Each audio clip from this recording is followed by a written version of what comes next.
Good morning dear students, कैसे हैं आप सब लोग। हम 11th क्लास का चैप्टर नंबर 2 पढ़ रहे थे। उसमें 2 क्लास हो गई थी। चैप्टर 2 हमने स्टार्ट किया था स्ट्रक्चर ऑफ एटम। उसमें हमने डिस्कवरी ऑफ इलेक्ट्रॉन पढ़ लिया, डिस्कवरी ऑफ प्रोटॉन पढ़ लिया। अब नेक्स्ट कौन है, डिस्कवरी ऑफ न्यूट्रॉन। कि न्यूट्रॉन का डिस्कवरी कैसे हुआ था। न्यूट्रॉन का डिस्कवरी हुआ था, किसी एटम के ऊपर बम्बार्डमेंट करवाया गया था। किसी भी एटम के ऊपर अल्फा पार्टिकल, बीटा पार्टिकल या दो एटम को आपस में जोड़ा गया था। उस समय जो बनता है, उस समय न्यूट्रॉन बाहर निकलता है, उसी को क्या बोलते हैं, न्यूट्रॉन का डिस्कवरी हुआ है। मान लीजिए हीलियम और बेरिलियम को अगर आपस में मिला दें, हीलियम को और बेरिलियम को आपस में मिला दें, हीलियम का एटॉमिक नंबर कितना 2 और 4 प्लस बेरिलियम का कितना 4 एंड 9। इनसे जो एटम बनेगा 4 और 2 6, 6 किसका होता है, कार्बन का एटॉमिक नंबर कितना 12, लेकिन ऊपर कितना है 13, प्लस 1 क्या निकल गया न्यूट्रॉन। इसी को हम क्या बोलते हैं, न्यूट्रॉन। इसी को हम क्या बोलते हैं, न्यूट्रॉन। आगे भाई बात समझ में। Neutron is defined as the fundamental particle which carry no charge but has a mass nearly equal to hydrogen atom. इसका कोई चार्ज नहीं होता और मास किसके बराबर होता है, 1 मीन्स हाइड्रोजन एटम के बराबर इसका मास होता है। Helium plus boron, helium plus boron को हम करवा सकते हैं। हीलियम प्लस बोरोन अगर हम आपस में मिला दें, हीलियम प्लस बोरोन, हीलियम का 2 4, बोरोन का कितना 5 11, 5 और 2 7, 7 से कौन बनेगा नाइट्रोजन 14, बचेगा कौन, नीचे तो हो गया खत्म, 7 है तो 7, न्यूट्रॉन बचेगा ऊपर कितना 14, लेकिन ऊपर है कितना 15, एक बच गया। तो इसी को क्या बोलते हैं भाई, neutrons. Neutrons are the fundamental particle which carry no net charge and mass equal to hydrogen atom. इसका मास किसके बराबर है, हाइड्रोजन एटम के बराबर है। न्यूट्रॉन का मास हाइड्रोजन एटम के बराबर है और इसका मास किसके बराबर होता है, mass is equal to 1.67 into 10⁻⁻24 gram और 1.67 इंटू 10⁻⁻27 kg। ये हमने जाना था कि प्रोटॉन का मास भी इतना ही होता है, न्यूट्रॉन का मास भी हाइड्रोजन के बराबर होता है। इसलिए दोनों का मास क्या होता है, बराबर होता है। इलेक्ट्रॉन के ऊपर नेगेटिव चार्ज होता है, प्रोटॉन के ऊपर पॉजिटिव चार्ज होता है, न्यूट्रॉन के ऊपर कोई चार्ज नहीं होता। अब हम मॉडल ऑफ एटम पढ़ेंगे। जो अर्लियर मॉडल थे, जो पुराने मॉडल थे, model of atom, model of atom. हम एटम के मॉडल पढ़ेंगे। तो सबसे पहला मॉडल है वो Thomson model of an atom. Thomson's model of an atom, Thomson model of an atom. Thomson नामक साइंटिस्ट था, उसने एटम का मॉडल दिया, एटम को एज्यूम किया कि एटम किस टाइप का होता है। उसने बताया कि एटम जो होता है वो वाटरमेलन की तरह से होता है। जिस प्रकार आप वाटरमेलन देखते हैं, तरबूज देखते हैं, उसकी तरह से होता है। तरबूज को जब आप बीच में से काटते हैं से, तो उसके अंदर क्या क्या होते हैं, सीड्स होते हैं। और क्या होता है, आप इसको 2 पार्ट करेंगे तो आपको क्या दिखाई देंगे, सीड्स दिखाई देंगे। और जो ये इसको गिरी जो होती है, इसको आप बोलते हैं केमिस्ट्री में पल्प। आपको ये 2 चीजें दिखाई देंगी। तो जो थॉमसन था उसने कंपेयर किया एटम को वाटरमेलन की तरह से, तरबूज की तरह से। उसने उस एटम को कंपेयर किया, कहा सीड्स हैं वो तो क्या है, इलेक्ट्रॉन है, और पल्प जो है वो क्या है, प्रोटॉन है। उसने बताया कि इलेक्ट्रॉन और प्रोटॉन एटम में सब जगह पाए जाते हैं। जिस प्रकार वाटरमेलन में सीड्स होते हैं, उस प्रकार एटम में इलेक्ट्रॉन होते हैं। और जिस प्रकार वाटरमेलन में पल्प होता है, उस तरह से प्रोटॉन प्रेजेंट होते हैं। इसने ये बात बताई। और प्रोटॉन और जो इलेक्ट्रॉन है वो इक्वल होते हैं। Proton is equal two electron, proton is equal two electron, ये दोनों बराबर होते हैं, तो इसलिए एटम क्या होता है, इलेक्ट्रिकली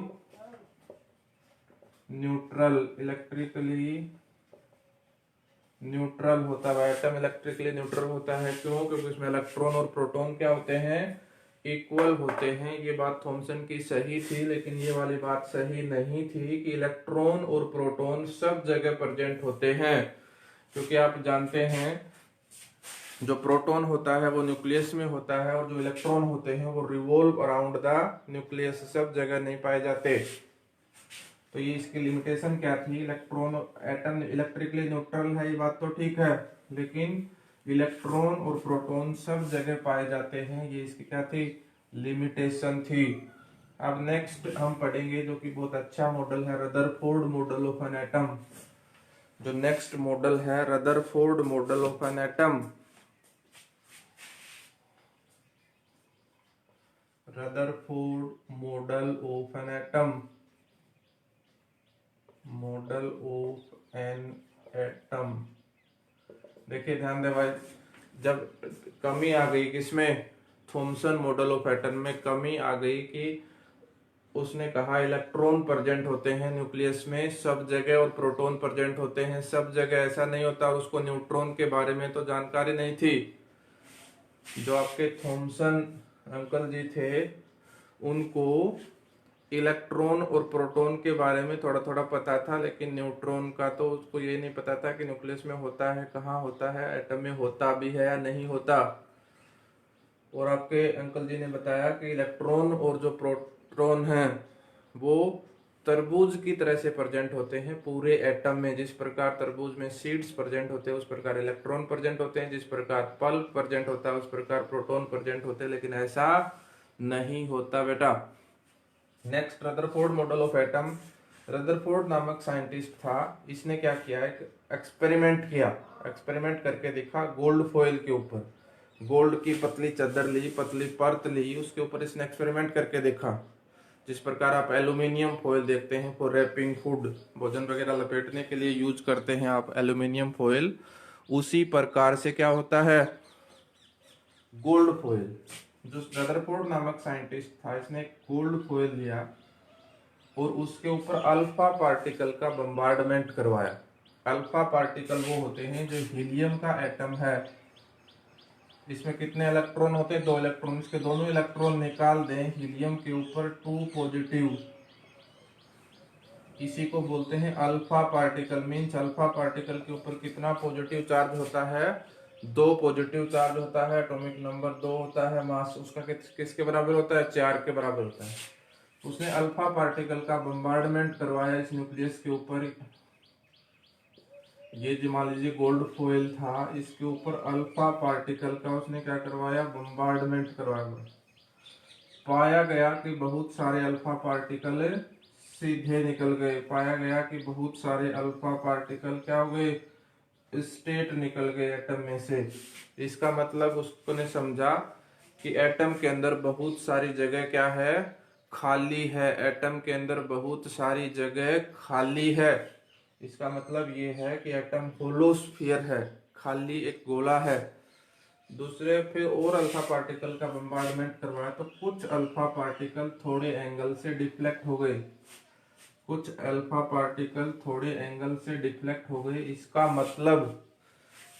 मतलब डिफ्लेक्शन का मतलब कि अल्फा पार्टिकल के ऊपर कैसा चार्ज है, पॉजिटिव चार्ज है।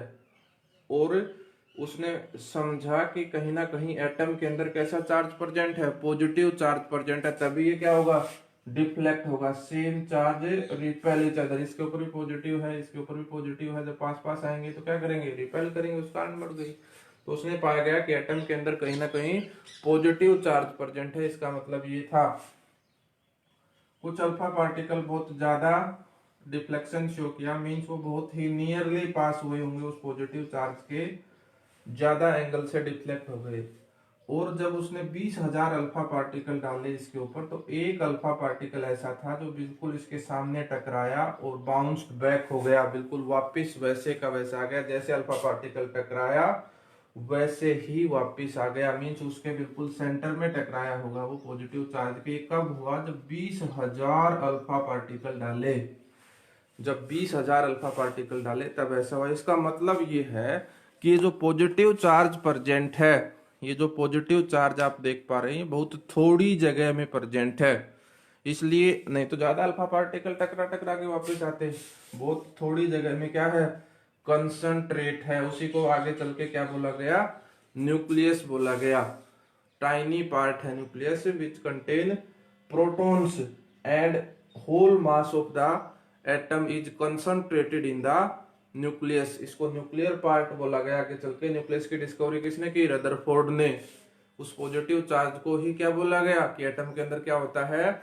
न्यूक्लियस होता है, जिसके अंदर क्या प्रेजेंट होते हैं? प्रोटॉन प्रेजेंट होते हैं। और इलेक्ट्रॉन कहाँ घूमते हैं? एटम के चारों तरफ घूमते हैं। इसी बात से उसने बताया, क्योंकि बहुत थोड़ी जगह में है। एक अल्फा पार्टिकल, देखो 20,000 अल्फा पार्टिकल डाले तब एक अल्फा पार्टिकल मीन्स बिल्कुल टाइनी पार्ट है। इसका जो रेडियस होता है न्यूक्लियस का 10⁻⁻15 मीटर। आप सोच सकते हैं कितना छोटा है। इसका जो रेडियस होता है न्यूक्लियस का 10⁻⁻15 मीटर के बराबर होता है। कि एक को 10 के आगे 15 जीरो लगा के डिवाइड करें तब जो आंसर आएगा देखना कितना छोटा आएगा। इतना छोटा इसका क्या है? न्यूक्लियस है। तो इतना छोटा इसका रेडियस है, मीन्स इसका तो बहुत छोटा है, टाइनी पार्टिकल है जिसके अंदर पॉजिटिव चार्ज प्रेजेंट है। उसको न्यूक्लियस बोला गया, इसको न्यूक्लियर पार्ट कह दिया गया। और दूसरा बोल दिया गया extra nuclear part. Extra nuclear part में क्या है? इलेक्ट्रॉन रिवॉल्व करते हैं चारों तरफ। इलेक्ट्रॉन रिवॉल्व करते हैं चारों तरफ, इलेक्ट्रॉन रिवॉल्व करते हैं।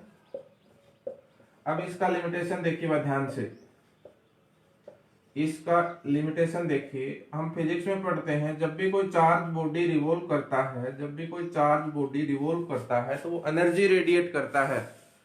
जब भी कोई चार्ज बॉडी घूमता है सर्कुलर पाथ में या स्ट्रेट पाथ में तो वो एनर्जी रेडिएट करता है। और एक समय ऐसा आता है कि उस पार्टिकल का एनर्जी खत्म हो जाता है। अगर ऐसा इलेक्ट्रॉन के साथ होगा, ऐसा अगर इलेक्ट्रॉन की एनर्जी घूमने से कम होगी तो एक समय ऐसा आएगा कि इलेक्ट्रॉन न्यूक्लियस के ऊपर गिर जाएगा, तो एटम क्या हो जाएगा?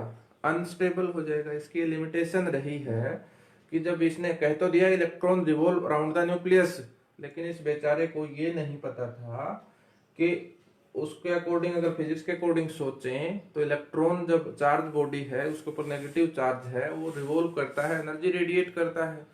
तो एनर्जी एक समय ऐसा आएगा खत्म हो जाएगी। मान लीजिए आप दौड़ रहे हैं, आपने खाना खाया, एनर्जी ली, ग्लूकोज पिया और दौड़ना शुरू कर दिया। कितनी देर तक दौड़ेंगे आप? 1 घंटा, 2 घंटा, 3 घंटा, 4, 5। एक समय ऐसा आएगा कि आपकी एनर्जी खत्म हो जाएगी और आप गिरेंगे। वैसा इलेक्ट्रॉन के साथ होना चाहिए था, लेकिन ऐसा होता नहीं। तो ये इसका लिमिटेशन था। ये नेक्स्ट मॉडल में हम समझेंगे कि ऐसा क्यों होता है, इलेक्ट्रॉन की एनर्जी रेडिएट क्यों नहीं होती।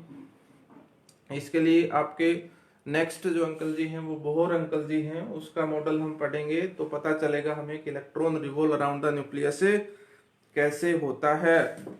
तो हमने मॉडल पढ़ लिया एटम के।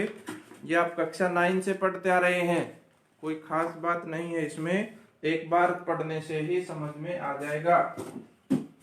धन्यवाद भाई।